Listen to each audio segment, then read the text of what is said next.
Он уже пробрался в дом, тем, кому не спится.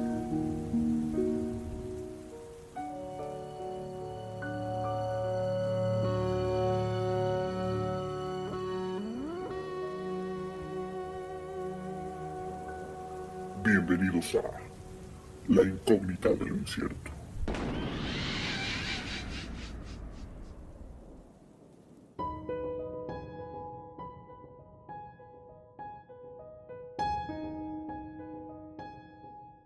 ¿Qué tal, queridos incógnitos? Bienvenidos a un programa más de La incógnita de lo incierto. Gracias por escucharnos, por acompañarnos, y antes de continuar quiero pedirles que por favor vayan a suscribirse a nuestros diferentes canales como a YouTube, Spotify, iVoox, etcétera. En todas las plataformas de audio estamos presentes y nos encantaría que por favor nos dieran su suscripción, nos dieran like, nos comentaran, que nos propusieran algunos temas si es que les gusta de lo que hablamos.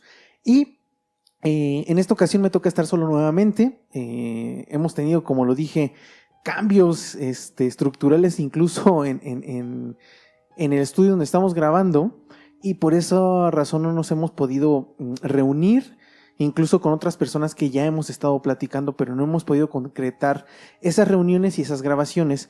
Pero pues no queremos dejarlos otra semana más sin tema, sin un podcast, porque sabemos que ustedes los esperan y les gustan. Y pues para esta ocasión les voy a hablar de un caso que es prácticamente desconocido y que me parece, al menos a mí, uno de los más creíbles. Así que si te gustan los temas de fantasmas, psicofonías y poltergeist, este episodio es para ti. Así que por favor quédate con nosotros hasta el final. Es importante mencionarte que toda la información fue extraída del libro True Haunting, escrito por Edwin F. Becker, el protagonista de la historia y quien vivió en carne propia sucesos paranormales extraordinarios. Algo que me gusta mucho de su introducción del libro es que comenta que cuando una editorial leyó su historia, porque él empezó a mandar su historia para a ver si alguien se la podía publicar, le pidieron que contara algunos sucesos más dramáticos que los hiciera incluso inventados para poder atrapar o traer a más audiencia. Edwin no aceptó, ya que él dice que solo quería informar sobre lo que había vivido, pero sin inventar de más. Aparte, creo que esta historia me sedujo, me atrajo, me atrapó en demasía, porque yo me identifiqué mucho con varias situaciones que iré contando conforme avance el relato. Voy a tratar de hacer un episodio no tan largo, aunque la historia amerita que me alargue más de lo normal, así que por favor quédate, porque está buenísima esta historia. Todo comenzó el 25 de julio de 1970 cuando Edwin Becker vio un anuncio de "se vende" en un edificio de apartamentos de 2 pisos en la zona norte de Chicago. Becker tenía 24 años en ese entonces y tenía 3 años casado con Marcia, quien estaba embarazada de 7 meses y medio. Marcia y Ed estaban en busca de un nuevo lugar donde vivir, ya que el apartamento donde estaban no permitía estancia con niños, así que la casera les había solicitado que se mudaran antes de que naciera su hija o su hijo. Los Becker estaban hasta cierto punto desesperados porque no encontraban un buen lugar para mudarse y el alumbramiento estaba cada vez más cerca. Su situación económica no les permitía comprar una casa, por lo mismo estaban buscando arrendar un departamento. Él trabajaba como un programador informático en una época en donde las computadoras eran relativamente algo nuevo, y aunque se pensaría que por esta razón el sueldo de Ed era bastante bueno, era todo lo contrario, ya que no había muchas empresas en esa rama y no era un campo tan lucrativo. Como si fuera obra del destino, Ed encontró aquel anuncio de venta de un edificio de apartamentos de 2 pisos. Y aunque Ed sabía que era imposible comprar una propiedad así, decidió llamar a la inmobiliaria para pedir información. El agente le dijo que la propiedad se estaba vendiendo por herencia y que en unos días habría una jornada de puertas abiertas para conocer el inmueble. El hecho de que fuera por herencia significa que alguien había muerto en ese lugar y que el edificio estaba siendo liquidado por sus herederos. Esto motivó a Ed, pues creyó que tal vez había alguna oportunidad de comprar ese edificio. Entonces, cuando llegó el día, Ed visitó el lugar para conocerlo mientras Marcia se quedaba descansando en casa porque estaba embarazada. Ed llegó muy temprano, vio que el edificio era muy viejo, sucio y demasiado sencillo. La arquitectura era muy simple, descrita por Ed como una caja alta, rectangular, funcional, pero nada elegante. El agente inmobiliario estaba sentado en las escaleras de la entrada y algo que le llamó la atención a Ed es que no había más personas para conocer el lugar, aunque pensó que tal vez se debía a que había citas como a horas diferentes. El agente se presentó como Art y lo condujo por un pasillo para tomar una escalera que llevaba al segundo piso.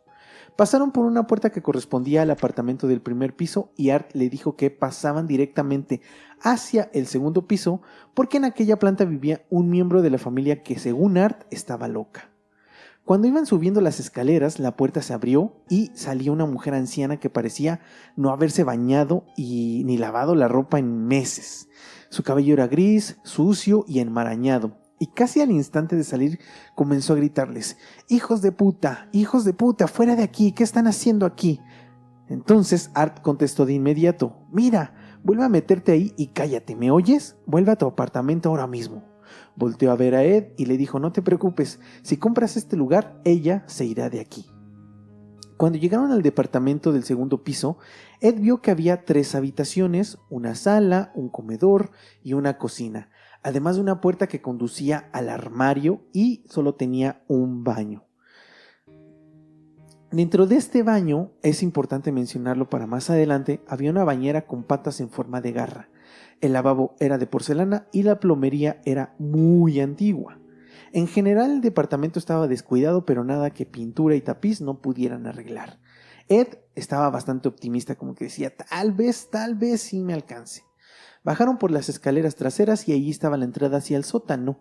El lugar tenía un olor a residuos de carbón, algo normal para Ed, ya que aunque no había carbón en ese lugar, sabía que anteriormente los edificios se calentaban con carbón y regularmente se almacenaban en los sótanos. Dentro del sótano había 3 habitaciones construidas con madera.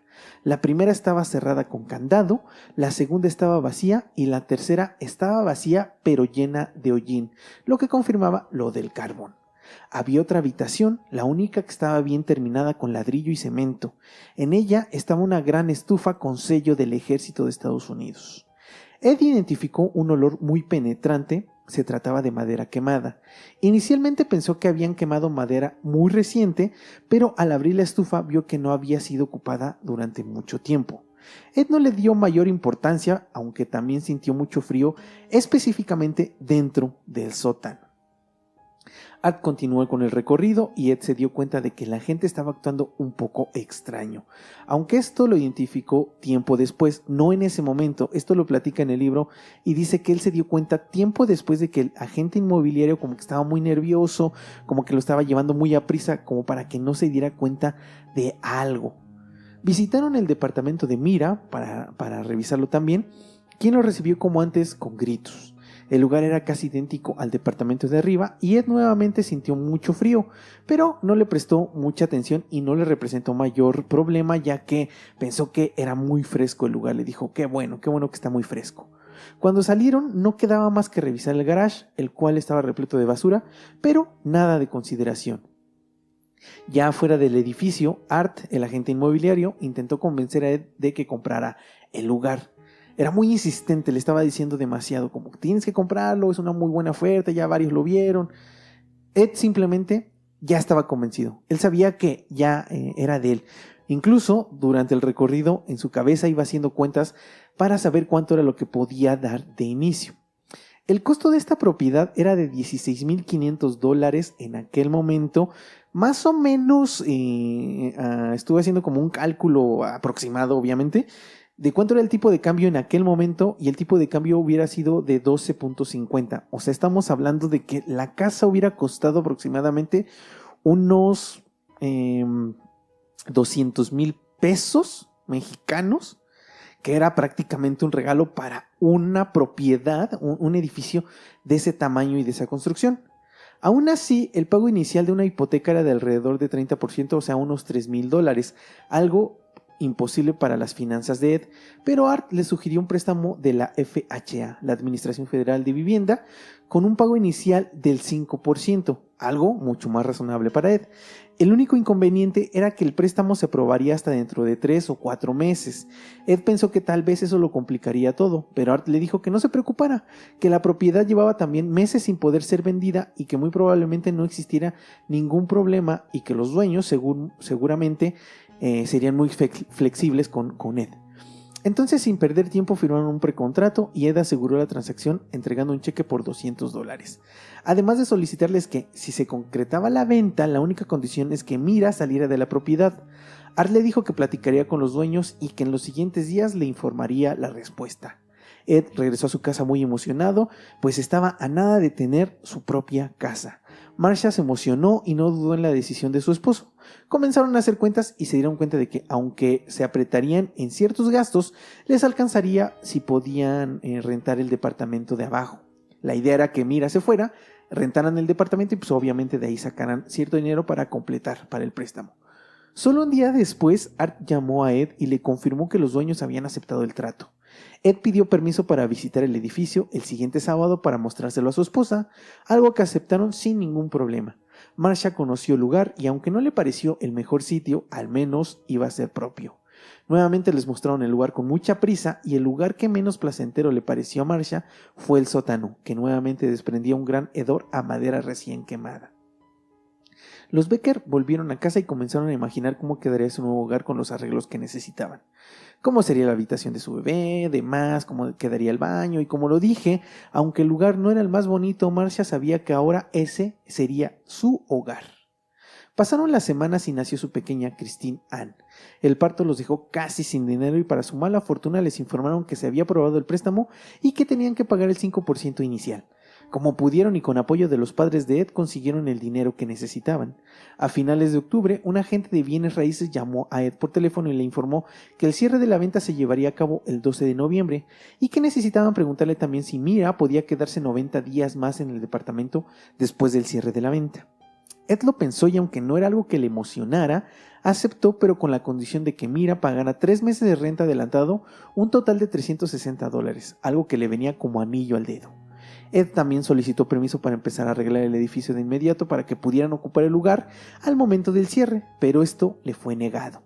Llegó el 12 de noviembre y todas las partes se reunieron en un despacho para cerrar el trato. La familia, dueña del edificio, parecía ser muy extraña y poco rato después comenzaron a gritarse y a pelear entre ellos. Después de un par de horas, Ed pudo firmar su contrato de arrendamiento por casi 30 años para hacerse de su casa. Salieron todos del lugar y Ed volvió a casa con Marcia para preparar el resto de la mudanza, ya que tenían que hacerla antes de que terminara el mes de noviembre. El siguiente fin de semana, Ed acudió al edificio para cambiar las cerraduras de la puerta principal, la del departamento del segundo piso, el garage y el sótano. La de Mira no, porque todavía estaba ahí. Cuando Ed estaba quitando la cerradura principal, salió Mira de su departamento y comenzó a gritarle: ¿Qué demonios estás haciendo? No perteneces a este lugar. No te queremos aquí. No te queremos. Ed no quería ser grosero con la anciana, pero no le quedaba otra alternativa más que gritarle y decirle que volviera a su casa, que él ya había comprado el edificio y que si seguía con esa mierda y como ella era, la iba a correr. Entonces ella empezó a reír, cerró sus ojos, se rió histéricamente y dijo: este edificio no es tuyo, nunca podrás ser dueño de este edificio. Ed le dijo que si no se comportaba la desalojaría de inmediato y la anciana volvió a su departamento mientras susurraba: ¿eres el dueño del edificio? ¿Crees que tú eres el dueño del edificio? Ed no le tomó mucha importancia y siguió con lo suyo, pero sí hubo algo que le causó bastante extrañeza, ya que Mira dijo: no te queremos aquí, hablando en plural, pero ella vivía sola. Entonces Ed estuvo pensando y pasando por su cabeza y pensó que tal vez se refería a su mascota y a ella, por eso lo decía en plural. Toda la tarde sintió mucho frío, pero no le prestó mayor atención. Algo sí le incomodaba, pero lo atribuía a la anciana loca del primer piso. Yo también lo hubiera atribuido a eso, aunque ya empezaba a ver señales extrañas, señales de cosas que no me parecen normales y ni comunes y corrientes. Había unas cosas que parecían funcionales dentro del departamento, pero no eran del agrado de Ed, así que tendría que tirarlo todo a la basura. Afortunadamente un vecino resultó ser dueño de una tienda de segunda mano y Ed le ofreció que el siguiente sábado podía ir él directamente a llevarse todo lo que había en el segundo piso y venderlo. El vecino aceptó y el siguiente sábado fue por todas las cosas por la mañana. Ese mismo sábado llegó Ed con Butch, de 14 años, quien era su hermano, para que lo apoyara con las reparaciones del lugar. Butch comenzó con el que parecía ser el dormitorio principal, se metió a la habitación y comenzó a pintarlo. Un rato después comenzó a sentirse intranquilo, volteaba hacia el armario, ya que sentía que alguien lo estaba observando, pero no había absolutamente nadie más que su hermano Ed. Él estaba pintando lo más rápido para salir del lugar, lo más pronto posible. Yo hubiera hecho lo mismo. Ed podía ver que su hermano volteaba demasiado al armario y como que estuviera viendo algo. Entonces le preguntó qué sentía, qué le pasaba. Su hermano le dijo que sentía algo raro, que sentía que alguien lo estaba observando y que venía directamente desde el armario. Ed entonces se dirigió hacia donde estaba el mueble, abrió el armario y dentro había una tabla Ouija. Ed simplemente la tomó y la tiró a la basura, ya que él no creía en esas tonterías, como él las llamaba. Él no creía, él era súper escéptico, no creía en fantasmas, no creía en lo paranormal, no creía en la Ouija, no creía en nada de esto. Entonces por eso todas estas señales que empezaban a llegar, él las descartaba por completo. Horas después, mientras pintaban la sala, la puerta principal se abrió y entró Mira gritando. Los miró fijamente y comenzó a reír histéricamente. Un segundo después comenzó a llorar incontroladamente. Ed entonces se acercó, se sintió como culpable, la tomó de los hombros y la llevó a su departamento mientras la tranquilizaba. Butch estaba muy pálido, ya que la vieja lo había asustado demasiado, además de todo lo que ya había sentido y de todo lo que estaba pasando. Ed sabía que necesitaban salir un momento del edificio y fueron a comerse unos hot dogs a unas cuadras. Cuando volvieron, Ed decidió limpiar el sótano. Al entrar al sótano, vio que estaba cerrado con candado. Le dio mucha curiosidad, así que tomó unas herramientas y tumbó el candado. Cuando abrió la puerta se dio cuenta que dentro de esta habitación que estaba en el sótano había unos muebles pegados a las paredes, además de que esta habitación era muy pequeña, era de 2 metros por 2 metros. En los anaqueles que estaban pegados a las paredes había unas cajas de cartón y unas cajas de zapatos que las abrió y estaban repletas de revistas nudistas muy viejas. Algunas otras eran como tipo Playboy. Era impresionante porque, según palabras de Ed, no eran 5 o 10 revistas, eran cientos. También había cajas que contenían recortes de imágenes y caricaturas de mujeres o niñas que estaban en una posición sugerente. Miles y miles de recortes. El lugar era un escondite pornográfico y que, a entender de Ed, tuvo que pertenecer a alguien que estaba muy enfermo. Salieron de esta habitación y continuaron caminando por el sótano. Ed encontró un frasco sobre una viga en el techo que contenía algunas balas. Ed las miró y simplemente las dejó sobre un mueble. Caminaron un poco más y llegaron al cuarto donde estaba la estufa. Nuevamente el olor a leña recién quemada era penetrante. Al entrar a esta habitación pudieron ver que la estufa estaba sin usar por muchísimo tiempo. Además había un sofá y una silla. A diferencia de las otras habitaciones del sótano, esta estaba construida con ladrillo y, a juzgar por lo que había dentro, parecía que era una habitación habitable. Algo que no cuadraba en la lógica de Ed. O sea, ¿cómo era posible que estuviera una habitación dentro del sótano? Cuando salieron de esta habitación y quisieron cerrar la puerta, se dieron cuenta de que estaba equipada para cerrarse por fuera con candado, lo que hacía notar que alguien permaneció encerrado en este lugar.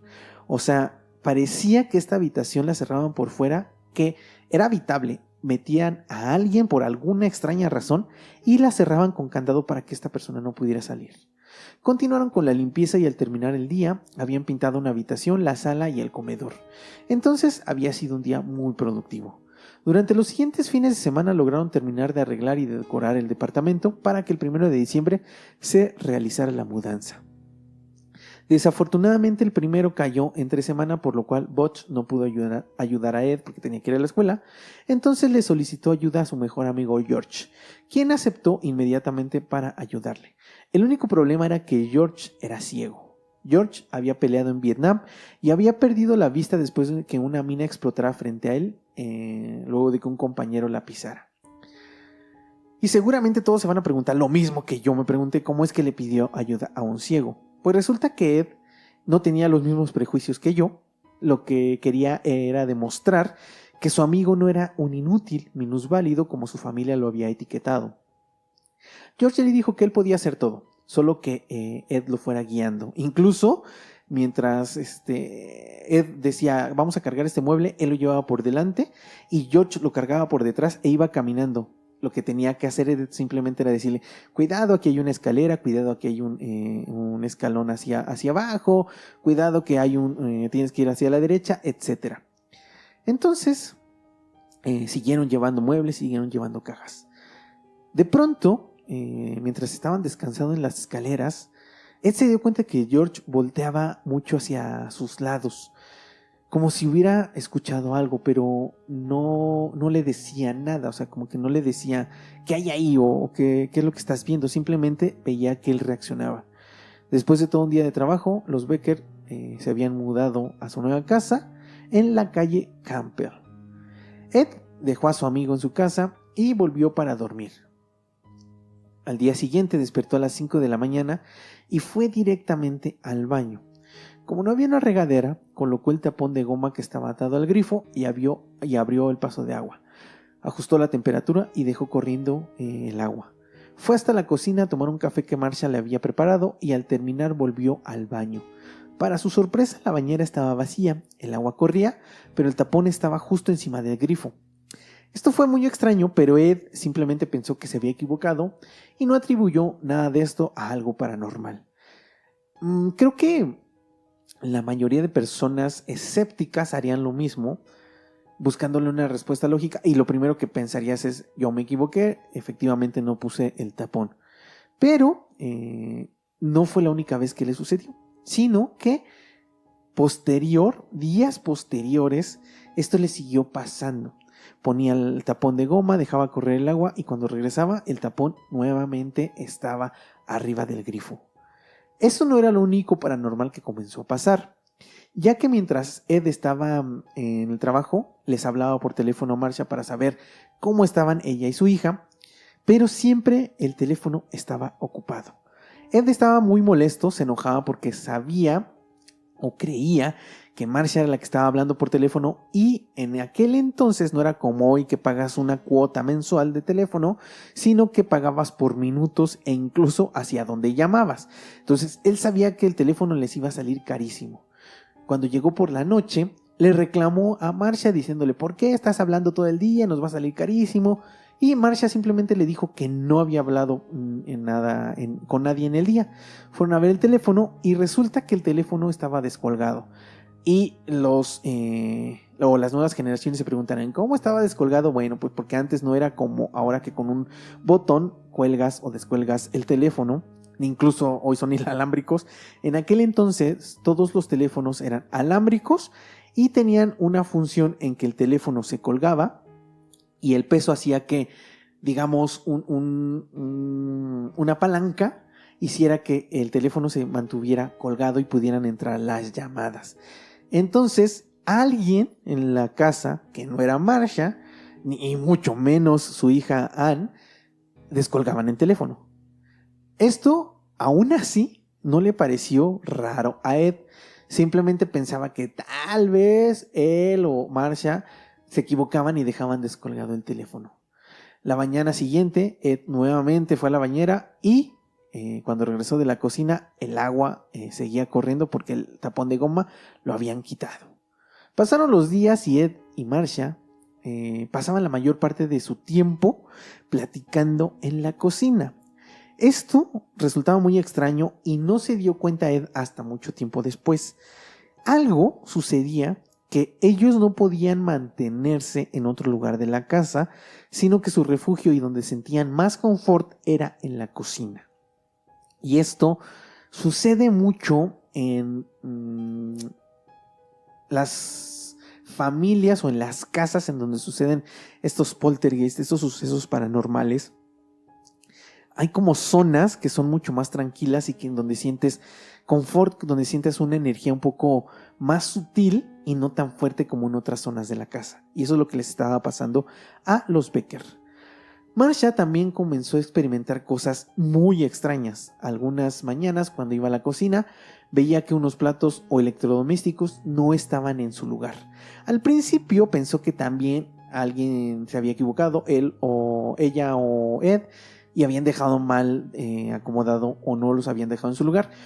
Pero después se puso mucha atención y decía, hoy en la noche aquí dejo los platos, y en la mañana siguiente los platos no estaban en su lugar.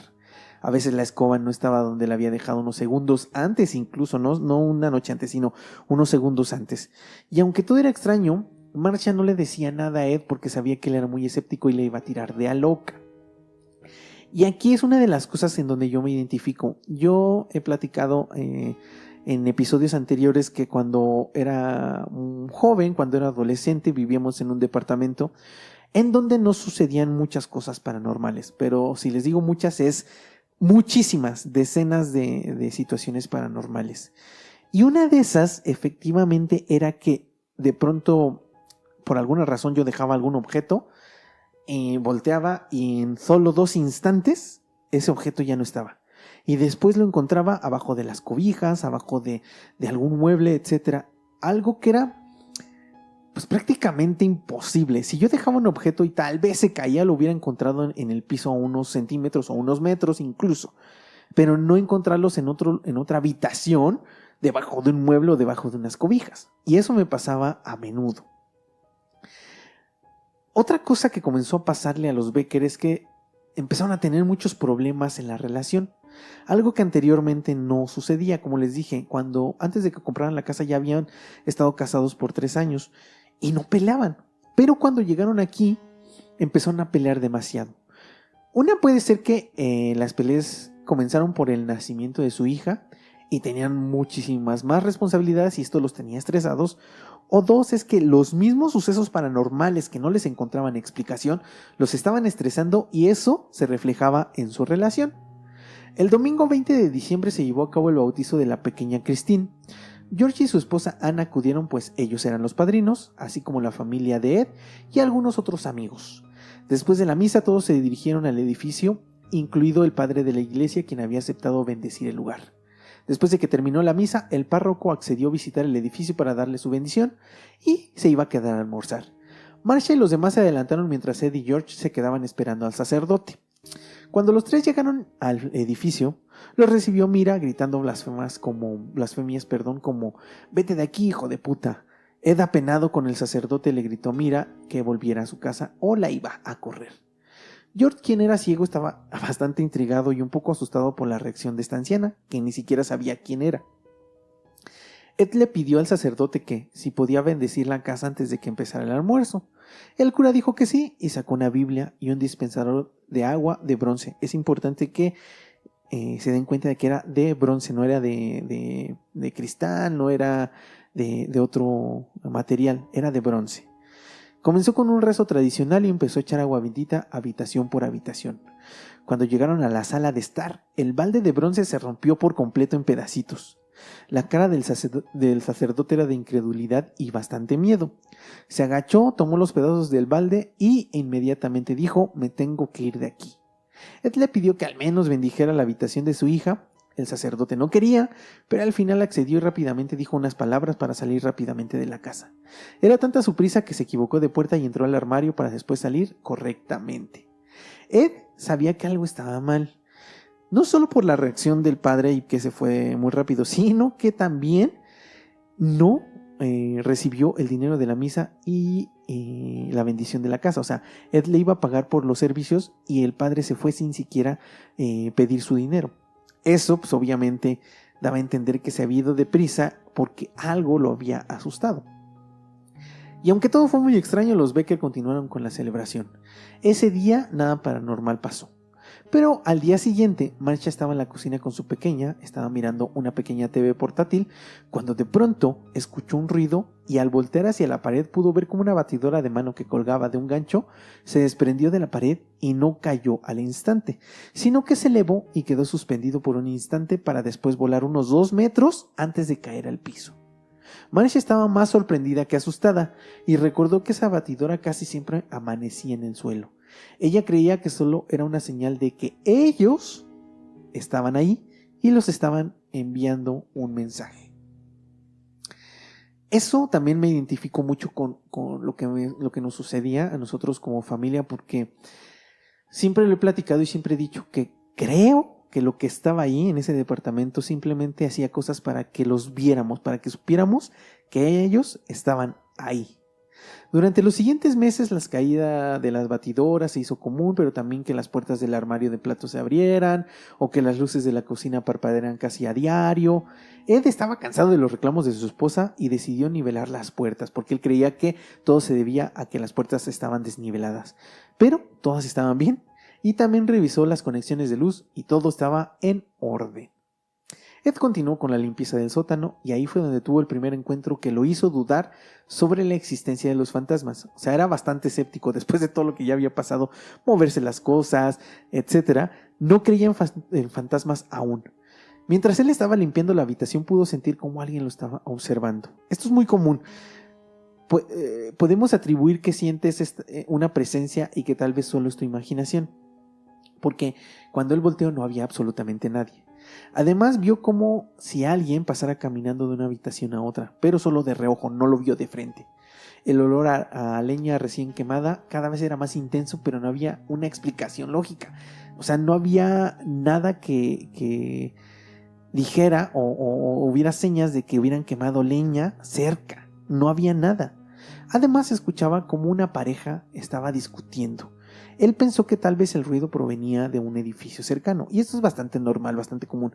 Cuando vives en un barrio, en una colonia, pues es muy común que escuches los ruidos que no necesariamente tienen que estar en tu misma casa o en la habitación pegada, sino puede ser en casas muy cercanas. Todos estos sucesos lo hicieron pensar en algo del más allá, pero su lógica le decía que esto no era posible, que solo era el estrés del trabajo y que no había dormido bien en los últimos días por estar trabajando limpiando la casa. Durante esta limpieza encontró algunos artefactos o ropa que tenían bordado un nombre. El nombre era Ben. Ed estaba seguro de que el dueño de la colección porno era ese tal Ben, y cada que bajaba a limpiar el sótano comenzaba a hablar con Ben como si alguien estuviera ahí. Error. Al menos desde mi perspectiva y mi punto de vista y mi experiencia. Creo que estas cosas, como lo dije, quieren darse a notar. Y si tú les das como atención, creo que suceden más cosas paranormales. Y esto lo digo en experiencia propia porque cuando hablamos mucho de este tipo de sucesos paranormales o le damos mayor importancia, pasan algunas cosas raras. No sé por qué, pero así me ha sucedido. Después de varias semanas pudo limpiar todo el sótano y solo dejó la vieja estufa. Pensó que el olor debía ser causado por Mira, quien seguramente entraba a quemar cosas cuando ellos no estaban. Así que dejó pedazos de periódico dentro de la estufa para ver si alguien la usaba, pero al paso de las semanas los trozos seguían ahí, al igual que el olor. Entonces esto parecía ser que no venía o el olor no provenía directamente de esta dimensión o de este plano, sino de algún otro lugar. Los Becker pasaron la Navidad en su departamento y a la celebración acudió la tía Helen, una mujer de edad avanzada que estaba enferma y que se pasó de habitación en habitación mirando todo por varios minutos. No les dijo nada, pero ellos sentían que la tía había visto algo raro. Cuando Ed compró la casa, ni siquiera pensó en preguntar quiénes habían vivido ahí. Él solo quería comprar y ya tener su propia casa. Después de todo lo que estaba pasando, ahora sí tenía esa incertidumbre y quería saber más sobre los que habían vivido ahí. La única que podría saber algo era Mira, pero era imposible que ella les dijera algo. Ed pensó que Marcia necesitaba compañía en la casa, obviamente aparte de su hija, así que decidió llevar a un perro, y la elegida fue Holly, una husky cruza con pastor de 3 años. Ya la husky ya estaba grande. Los Becker ya tenían una gata de nombre Kitty y afortunadamente aceptó muy bien a la perra, no tuvieron problemas. Un día George le dijo a Ed que por qué su teléfono siempre estaba ocupado cuando le llamaba, y Ed comenzó a decirle que no, que ellos no estaban hablando por teléfono, que simplemente a alguien o algo descolgaba el teléfono. Hasta este punto, ninguno de los Becker había planteado la idea de que existieran fantasmas ahí, aunque los dos ya sentían que algo estaba mal. Holly ladraba repentinamente hacia el porche, pero nunca había nadie, aunque pronto comenzaron a oírse pasos y siempre lo atribuyeron a Mira, pero nunca pudieron confirmarlo. Por las noches, cuando Marcia y Ed ya estaban en la cama, podían escuchar cómo una pareja gritaba y discutía. Inicialmente pensaron que era de un edificio cercano, pero este ruido se repetía casi a diario y parecía ser siempre la misma discusión. Lo más extraño es que cuando salían al porche para escuchar mejor, los ruidos se detenían. Esto es bastante extraño. Esto yo nunca lo he experimentado o lo he identificado como tal, el que un ruido se repita. Pero incluso uno de mis tíos decía o tenía esta hipótesis de que los ruidos o los sonidos se quedaban atrapados en el espacio. Entonces él decía que a veces escuchábamos algo y que probablemente ese ruido se había quedado atrapado. O sea, ese sonido, por ejemplo, esa discusión entre hombre y mujer había existido años atrás y por alguna razón se había quedado atrapado ahí y se escuchaba en algunas ocasiones. Los Becker no platicaban entre sí sobre los sucesos paranormales que vivían. Marcia porque sabía que Ed simplemente le iba a decir que esas cosas no pasaban, que no existían, y Ed porque no creía en nada de esto. Pero todo estaba permeando en su matrimonio y en su salud mental, ya que estaban más irritables que de costumbre. Una mañana de enero sonó el timbre del edificio. Ed bajó y se encontró con una mujer que iba con su esposo. Ellos le dijeron que eran familia del ex dueño del edificio y que sí podían revisar el ático, ya que había una cuna que era de ellos y que la necesitaban. Ed estaba muy desconfiado de lo que decían, además de que nunca los había visto, o sea, no sabía quiénes eran, y entonces les dijo que él mismo revisaría el ático y que si encontraba una cuna, se comunicaría con ellos. Ed cerró la puerta, regresó y estaba sorprendido, a la vez también emocionado, porque había un ático que no había descubierto y pensaba que tal vez había algunas cosas que podía utilizar o que fueran de valor. Buscó por toda la casa, buscó y se dio cuenta de que en el porche trasero había una cubierta que no había sido considerada. Subió una escalera y empujó hacia arriba. La cubierta se abrió y detrás de ella estaba una ventana que abrió con mucha facilidad. Entonces así pudo ver hacia dentro del ático. No había nada de luz y su linterna no alumbraba mucho. Entonces ahí sintió un escalofrío y decidió no entrar por el momento, sino hasta el siguiente sábado con más tiempo y que hubiera más luz. Ese sábado entró y examinó el ático. El techo era muy bajito y lo único de utilidad eran dos válvulas que controlaban el gas del departamento del segundo piso. Había cajas que no contenían nada de valor, solo juguetes de niños como canicas y cromos de béisbol, pero una cuna no había. Entonces esto era extraño. ¿Por qué estas personas habían ido y solicitado entrar y sabían de la existencia de un ático? Estas personas jamás se volvieron a comunicar ni volvieron a visitar a Ed en su casa. Días más tarde se dieron cuenta de que Kitty, la gatita, quien se había adueñado del sofá de la sala, ya no estaba cómoda ahí y prefería estar en la cocina igual que ellos. Además de que cuando pasaba por la sala, siseaba como si alguien estuviera en ese lugar. La situación era cada vez más insostenible, tanto que las peleas eran más a menudo. Así que Marcia decidió confrontar a Ed y le dijo sin contemplación: Ed, creo que este lugar está embrujado. Su esposo le dijo que no y que todo tenía una explicación lógica, aunque le dijo que para que se tranquilizara, no, a él nunca le había sucedido nada, pero él sabía que esto era una mentira porque también le estaban pasando cosas extrañas. Esa tarde, cuando Ed estaba de vuelta a su casa, se encontró con Mira, quien le dijo: por fin me voy a mudar. Estoy cansada de que entres a mi casa y muevas mis cosas. Ed no entendía lo que le estaba diciendo, pero sintió alivio, pues por fin se desharían de la vieja. Ella continuó diciéndole: sé que estabas ahí, moviste mi mesa y mis sillas, eres un hijo de puta, pero ahora todo es tuyo. Ed no sabía lo que estaba pasando porque pues él nunca había entrado a casa de Mira, y que le dijera que alguien había movido sus cosas. No lo atribuyó a que fuera algo paranormal, sino que también pensó que solo estaba completamente loca y que simplemente, como ya se quería ir, también quería pelear con él, ¿no? Para ver si sacaba algo. Ed no sabía a quién acudir y entonces llamó a su amigo George, el ciego, a quien le contó todo, y el amigo le dijo que los fantasmas no existían y que estaba completamente loco.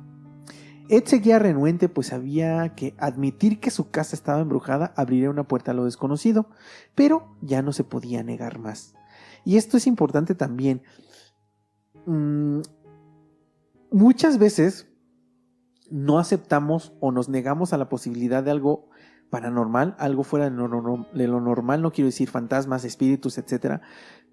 Pero nos negamos porque sabemos, como lo dice, que aceptando que había fantasmas era abrir la puerta a algo desconocido, algo que no sabían cómo enfrentar.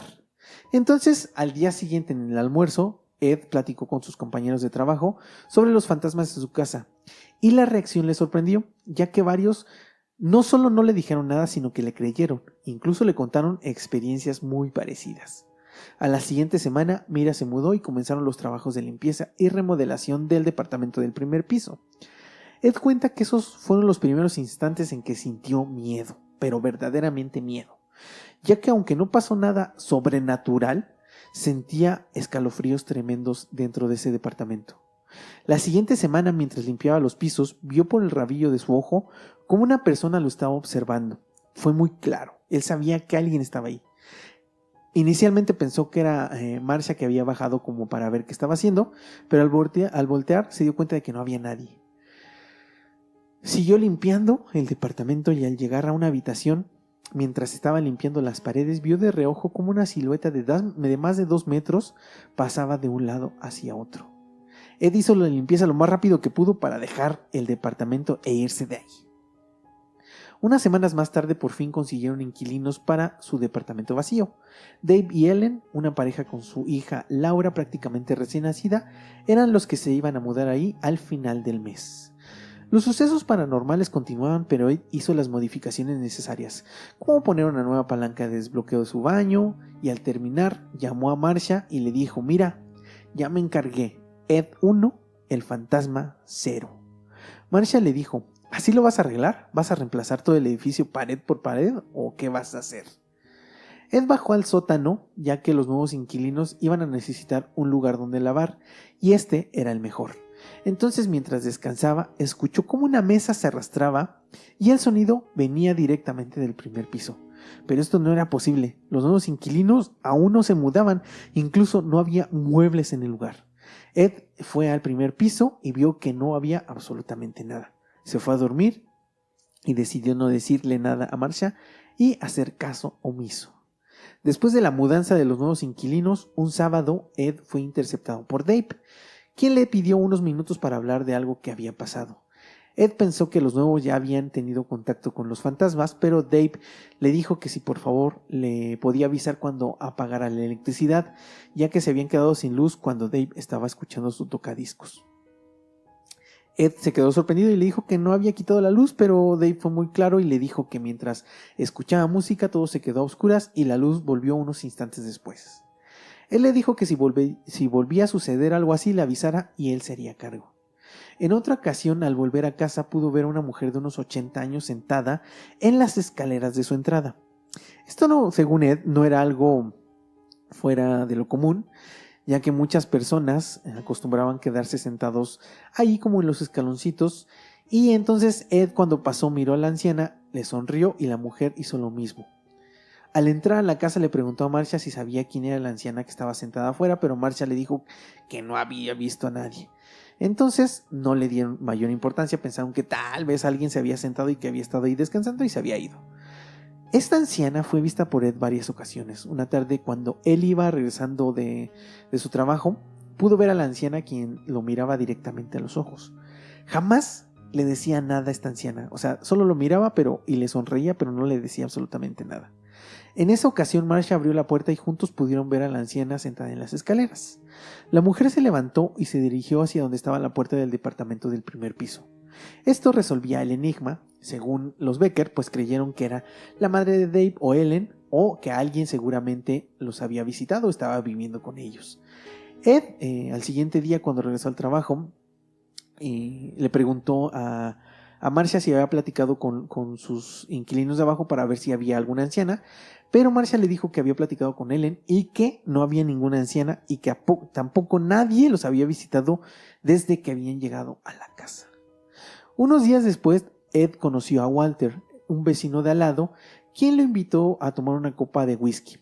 Mientras estaban bebiendo y después de que ya como que se habían soltado, Ed le preguntó a Walter que si conocía a la antigua familia. Sabía que sí, pues él había estado viviendo muchos años ahí. Walter contestó que sí y le dijo que en esa casa vivía una familia un poco rara, muy peculiar. Le contó que el padre había muerto por una enfermedad y que además era bastante...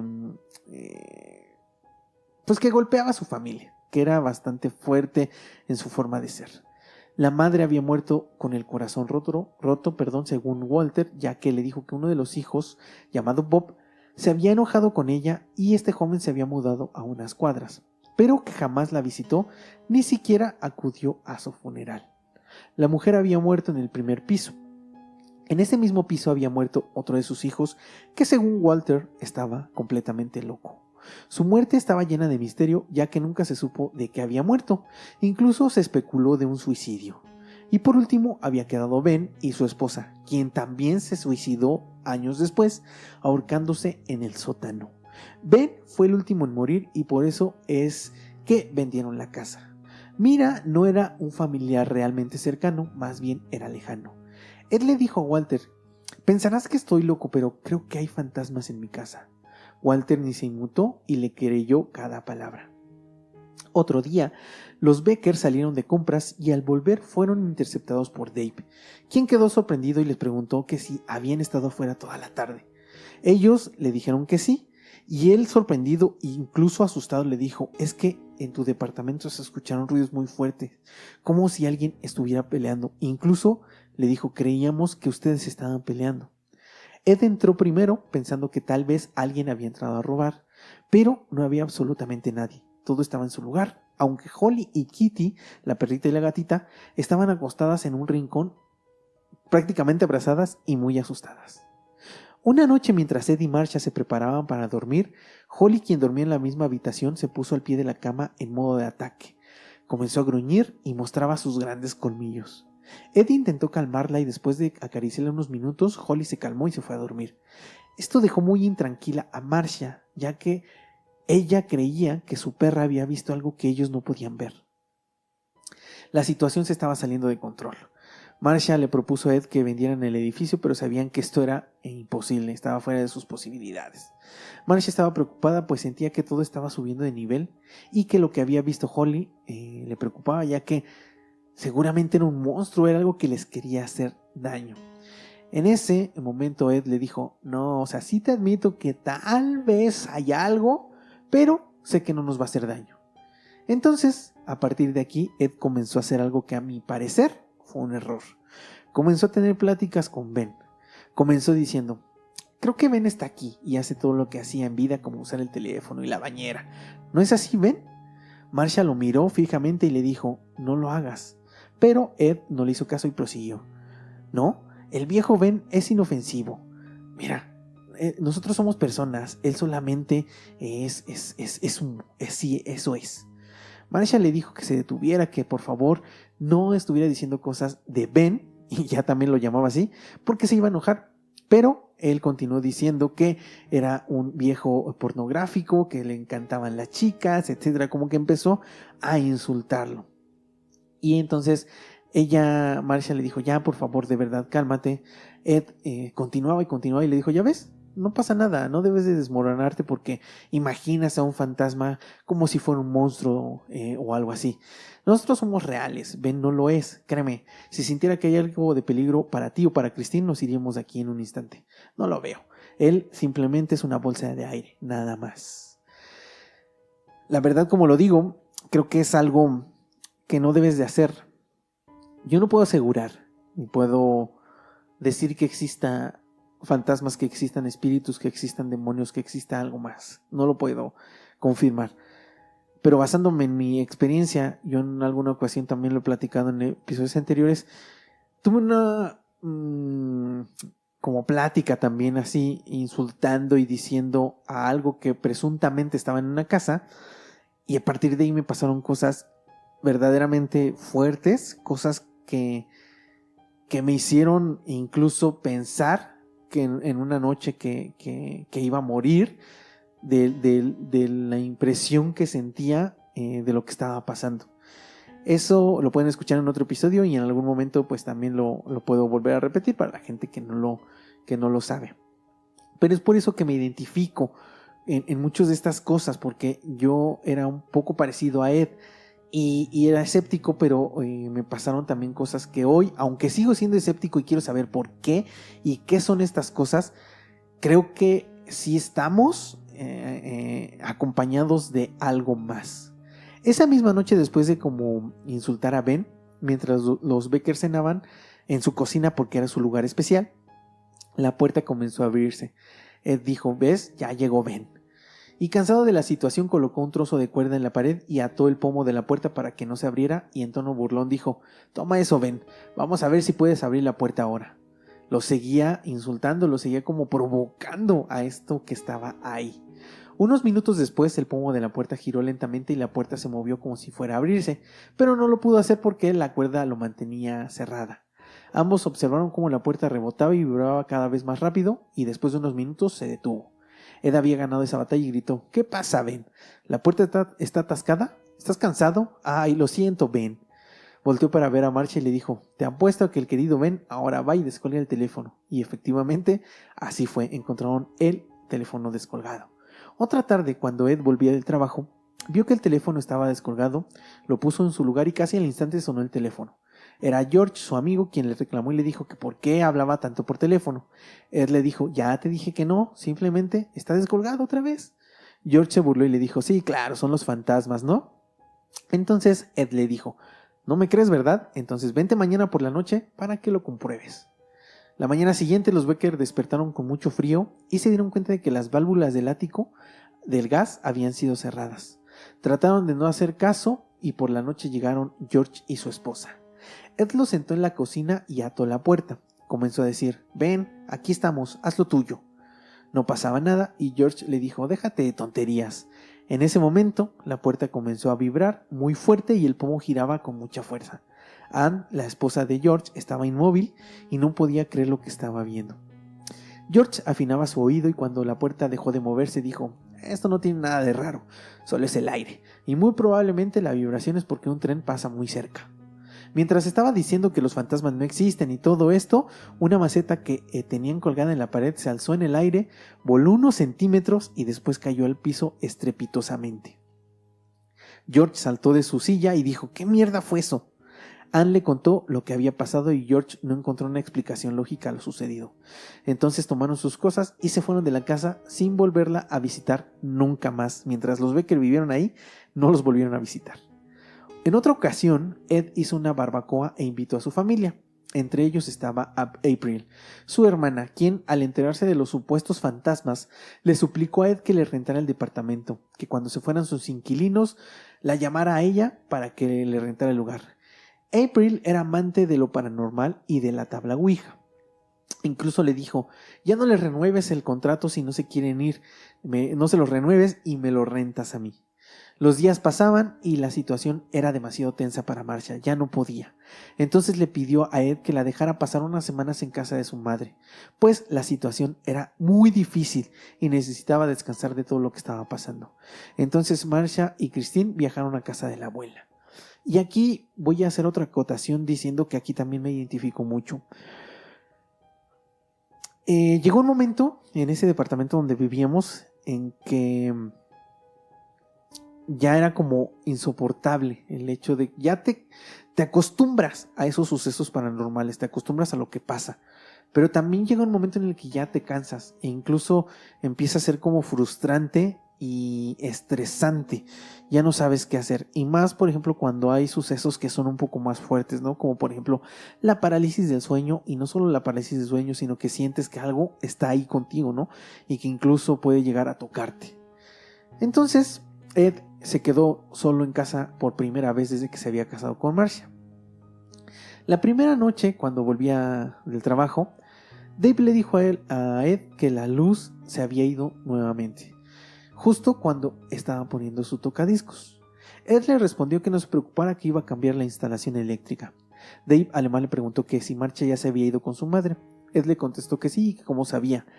Dave le dijo que Ellen y su esposa habían estado platicando y que por eso es que sabía que se iba a ir.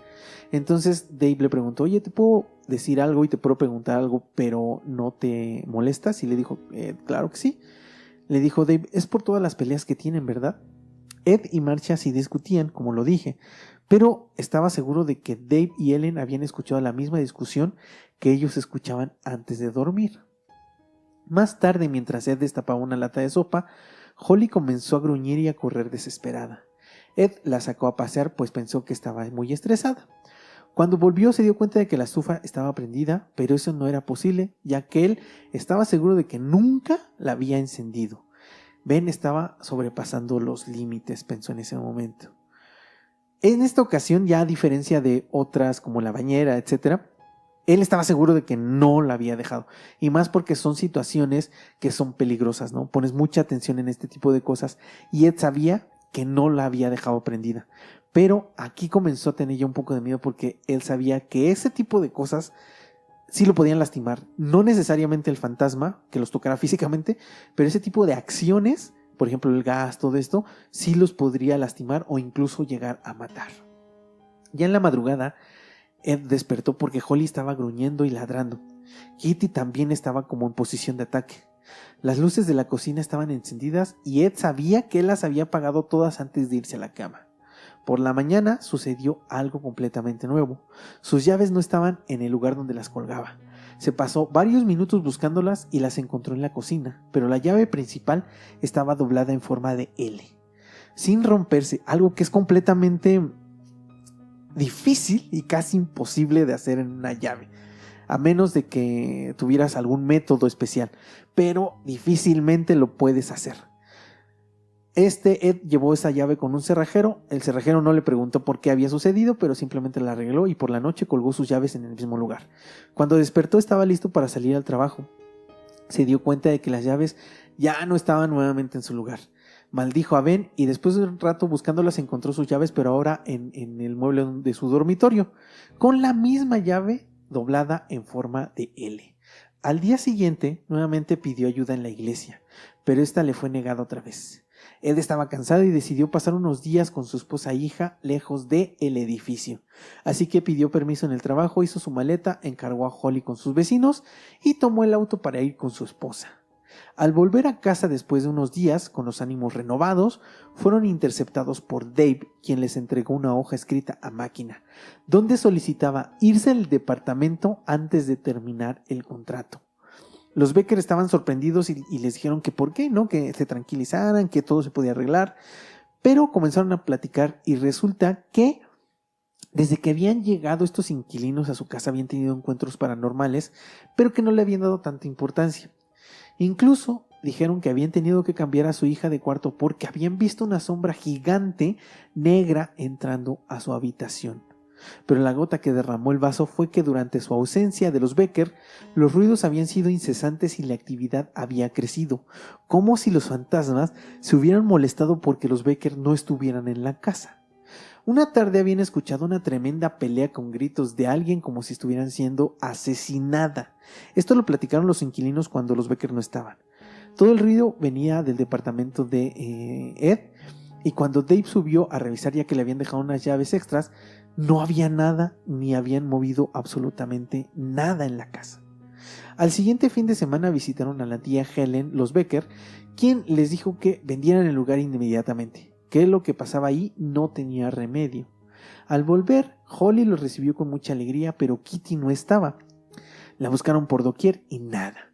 La ventana de la habitación estaba abierta, algo que era completamente común, ya que Kitty no se acercaba jamás a la ventana.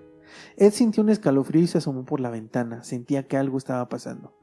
Cuando se asomó, vio en el piso a Kitty. Estaba tumbada. Parecía que había caído desde una altura de unos 6 metros. Cuando fueron corriendo por ella, Kitty estaba un poco extraña, como adormilada, pero no tenía heridas y parecía como si alguien lo hubiera colocado en ese lugar. Esto ya estaba siendo demasiado extraño, ¿no? ¿Cómo encuentras a tu mascota? Digo, lo lógico es que encuentres a tu mascota que tal vez se cayó, que tal vez cayó por la ventana, pero pues obviamente estaría lastimada de 6 metros de altura, aunque es un gato, muy probablemente se hubiera lastimado. Y no le pasó absolutamente nada. Al parecer solo eran como señas de que lo que estaba ahí les decía, miren, sí les podemos hacer daños, así podemos ser capaces de llegar más alto. Un par de noches después, Holly gruñía de nuevo, se colocó en posición de ataque y ahora sí lanzó varias mordidas al aire. Ed trató de calmarla e incluso lo llegó a lastimar con sus mordidas, y con mucho esfuerzo después de un rato lo pudo hacer. Al día siguiente, Ed se dispuso a sacar a pasear a Holly, quien había estado muy inquieta desde la noche. Tan solo al salir, Holly corrió, saltó la barda y se fue para no verla nunca más. Se les escapó. ¿Qué vio? No lo sabemos, pero muy probablemente lo que vio la asustó demasiado, la dejó intranquila y se tuvo que ir, tan así que dejó a sus dueños. En otra ocasión, mientras bebía otra copa con Walter, le preguntó que si alguien de los antiguos dueños era muy delgado y con una estatura de aproximadamente 2 metros. Walter dijo que sí, que Henry, el hijo loco, tenía esas características y que había muerto en la habitación que primeramente ocupaba la hija de Dave y Ellen, esta Laura, de donde la habían movido porque habían visto que una sombra había entrado a la casa. Entonces, muy probablemente era Henry. Para este momento, Ed creía que, o estaba seguro de que ya no solo era un fantasma, que eran 3. La madre, a quien veía en la escalera, a Ben, el que vivía con ellos, y Henry, la sombra del departamento del primer piso. Incluso creían que tal vez era otra más, la cuarta, la que se oía peleando con un hombre. Marcia comenzó a investigar y supo que existían especialistas que podían ayudarlos y así llegó hasta el grupo de conciencia psíquica, a quienes contactó y ellos se interesaron de inmediato, por lo cual concretaron una cita casi al instante. Así, unos días más tarde, un grupo de personas tocaron a la puerta del edificio. Eran John, líder del grupo de psíquicos, Tim, su ayudante, y 2 mujeres que afirmaban tener poderes psíquicos. John les dijo que ellos podían eliminar a los espíritus que los atormentaban, obviamente por una módica cantidad. Ed y Marcia estaban felices porque por fin acabaría su suplicio. Los psíquicos colocaron equipo de audio y todo lo necesario para realizar una sesión espiritista. Todos se colocaron en la mesa de la cocina, prendieron unas velas, apagaron la luz y comenzaron con su ritual. John decía al aire: «Tú, espíritu errante, no perteneces a este lugar, te exijo que te largues, vete, maldito ser del demonio». Las mujeres terminaban sus frases como si estuvieran rezando y de pronto la puerta de la cocina se abrió de par en par con muchísima fuerza. John y Tim quedaron sorprendidos, incluso casi helados. En ese momento John pidió que prendieran las luces, tomaron sus cosas y salieron del lugar.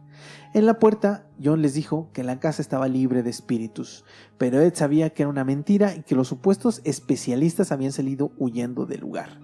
Aquí, creo, yo basándome en lo que leí, lo que veo, es que estos eran charlatanes y que solo buscaban sacar dinero, pero al darse cuenta de que sí había sucesos paranormales reales, se asustaron y mejor dijeron, vámonos de aquí, ¿no? Ni siquiera cobraron nada de sus servicios. Al darse cuenta de que estos eran unos charlatanes, Marcia siguió investigando y decidió contactar a otro grupo, pero que estaba más lejos, el Illinois Psychic Research. Estos procedieron de manera muy distinta a los primeros psíquicos. Primero tuvieron una llamada por teléfono muy larga de casi 2 horas donde les preguntaron todo lo que estaba sucediendo. Después de la entrevista dijeron que los contactarían más adelante. Un par de semanas después fueron contactados por Tom Valentine, quien les informó que iría a su casa para recabar más datos sobre su caso y ver si realmente este caso era real o no un invento, como miles que habían llegado hasta su agencia. Un domingo por la tarde, Tom llegó al edificio, comenzó a ver todo. Después de una larga entrevista les dijo que parecía que no estaban mintiendo, pero que aún así necesitaba una última inspección del edificio, pero ahora acompañado de unos psíquicos especialistas. Ed dijo, otros psíquicos van a venir nada más a chantajearnos, ¿no? Son unos charlatanes. Pero el viernes siguiente a las 6:30, Llegó Tom con 2 personas más, un hombre y una mujer, Joseph DeLuis y Bárbara, quienes comenzaron el recorrido. Estaban completamente callados, no soltaban ni una sonrisa, observaban todo y tocaban algunos objetos ocasionalmente. Cuando pasaron por la sala del departamento, Bárbara volteó a ver a Ed y le preguntó: «No pasan mucho tiempo aquí, ¿verdad?». Ed asintió y después en su habitación preguntó también: «¿Esta es tu habitación, verdad?». Ed nuevamente asintió y dijo que sí. Ed estaba un poco escéptico, aunque le parecía extraño que le hubiera preguntado de todo lugar, exactamente de 2 lugares en donde más manifestaciones y más ruidos se escuchaban. Pero también creía que solo era suerte, ¿no? O sea, decían, pues si todo el tiempo pasas en tu habitación, muy probablemente en tu habitación te pasan cosas, e igual en la sala. Y como estaba muy incrédulo, Bárbara veía que Ed no les creía nada. Entonces se volteó a verlo y le dijo: «Ed, balas». Ed se sorprendió y dijo: «¿Qué?». Ella respondió: «Sí, balas en el sótano». Él recordó las balas que había encontrado en el sótano cuando los estaba limpiando y a partir de ahí cambió su idea sobre estos psíquicos. ¿Cómo era posible que Bárbara supiera sobre las balas sin haber visitado el sótano? Aunque también puedo creer que haya sido simplemente una coincidencia. Después de recorrer todo el edificio, les dijeron que en el lugar había varios fantasmas y que principalmente uno era muy peligroso, además de que parecía querer hacerle daño a Ed. Bárbara le dijo que había un fantasma en el garage y que este había muerto ahorcado. Ed recordó que Walter le dijo que efectivamente la esposa de Ben había muerto ahorcada, pero no en el garage, sino en el sótano, y eso le dijo a Bárbara, a lo que ella respondió: «No, estoy seguro de que ella murió en el garage». Entonces eso hizo pensar a Ed que tal vez las muertes no habían sido suicidios ni naturales, sino que tal vez fueron premeditados y colocados para que parecieran suicidios o muertes naturales. Los psíquicos recomendaron realizar un exorcismo y entonces el siguiente jueves llevaron al reverendo William David, quien inspeccionó la casa y les dijo que tenían que preparar todo y que ellos los llamarían para concretar la cita para realizar el exorcismo. Unos días más tarde recibieron la llamada de Carol Simpson, corresponsal de NBC News, quien se había enterado del caso y pretendía darle seguimiento. Incluso estaban interesados en cubrir el exorcismo. Ed y Marcia lo pensaron por varios días y aceptaron. Una semana después, Joseph los llamó para decirles que el exorcismo se llevaría a cabo el siguiente viernes y que el proceso podía durar hasta 6 horas, además de que necesitaban que no hubiera niños en el edificio. Pues esto me parece bastante consciente de que si iban a, entre comillas, ¿no?, a luchar, ¿no?, a combatir contra algo desconocido, algo maligno, pues lo mejor es que no hubiera niños en la casa. El jueves por la noche, Ed y Marcia estaban nerviosos ya que no sabían qué iba a pasar el siguiente día, y extrañamente esa fue la única noche de todas las que vivieron ahí que no hubo actividad paranormal dentro de ese departamento. Al parecer, lo que estaba sucediendo es que los espíritus, los fantasmas, lo que hubiera ahí, sabían que algo iba a suceder el siguiente día y por eso se habían calmado. Llegó el viernes y el equipo de NBC llegó muy temprano. Colocaron luces y equipo de audio, específicamente en la cocina donde se iba a llevar a cabo el ritual. Más tarde llegó William. Colocó un mantel blanco y 2 candelabros en la mesa. Joseph se sentó en una esquina y cerró los ojos como si estuviera meditando. William vio que había mucha gente de NBC, así que les explicó que el proceso iba a tardar muchísimo y que cosas muy fuertes y violentas podrían pasar allí dentro, que desde el momento que iniciara el ritual nadie podía salir de la habitación. Entonces fue que decidieron que el único que tenía que quedarse era el ingeniero de audio para grabar todo. El chico aceptó quedarse, pero solo si le daban un crucifijo y una Biblia, en la que extrañamente se sentó durante el ritual. Unos minutos después comenzó el ritual. William comenzó a rezar y Joseph entró en trance. Así pasaron unos 20 minutos antes de que Joseph se quedara completamente inmóvil. William lo miraba y no dejaba de rezar. En ese instante el ambiente de la cocina cambió, todo era más frío y además se sentía una atmósfera mucho más melancólica y triste. Joseph tenía un espejo en la mano. Lo levantó y dijo: «Debes irte, no perteneces a este lugar». La idea era que el espíritu viera que no tenía reflejo y se diera cuenta de que estaba muerto. De pronto, la voz de Joseph cambió. Ahora sonaba como una anciana y solo repetía: «El número, necesito el número». El ingeniero de audio se levantó y presionó sus audífonos hacia sus oídos, ya que comenzó a escuchar el canto de un ave. Unos instantes más tarde, todos en la habitación podían escuchar el canto de este pájaro. Lo más impactante es que después de un rato no solo era el sonido de un ave, eran cientos los que estaban volando dentro de la habitación, pero no se observaba absolutamente nada. Y esto se me hace raro. Regularmente en las sesiones de exorcismos o de supuestos exorcismos, describen muchos ruidos, ¿no? E incluso movimientos, etcétera. Pero yo nunca había escuchado sonidos de aves durante un exorcismo. Y esto me saltó como al momento de estarlo leyendo. Después de una hora de ritual, terminó. Joseph volvió del trance y William dijo: esta casa está limpia, esta casa es pura. Todo lo que molesta al individuo en esta casa proviene del individuo mismo. Esto me hace pensar que era como lavarse las manos y decir: nosotros ya hicimos nuestro trabajo y si esto sigue sucediendo, esto ya no es de fantasmas, esto ya es de ustedes porque ustedes lo están provocando. Los Becker al fin estaban felices, ya que los fantasmas se habían ido por completo por fin. Entonces se fueron a cenar y después se fueron a dormir, pero esa noche pasó algo que jamás había pasado y que los asustó demasiado. Durante la madrugada, mientras ellos estaban durmiendo, despertaron porque escucharon el lamento y el llanto de una mujer que estaba llorando descontrolada.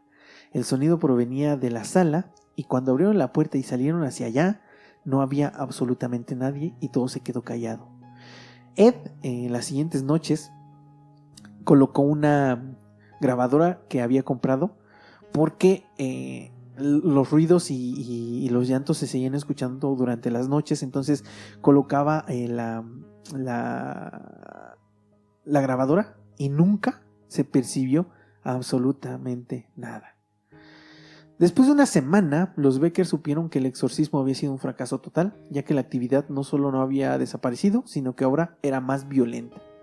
Dave y Ellen, los inquilinos del primer piso, desalojaron su departamento y April, hermana de Ed, junto con su familia se mudaron al primer piso. April tenía esposo y 2 hijos. Ed siempre la conoció como una mujer fuerte y muy dócil, además de entregada a su familia. April solo tenía 21 años y comenzó a realizar sesiones espiritistas con sus amigos y sesiones con la tabla Ouija, donde pudo contactar con un espíritu de nombre Henry. ¿Cómo era esto posible? Según Ed, April no sabía nada de la existencia de Henry.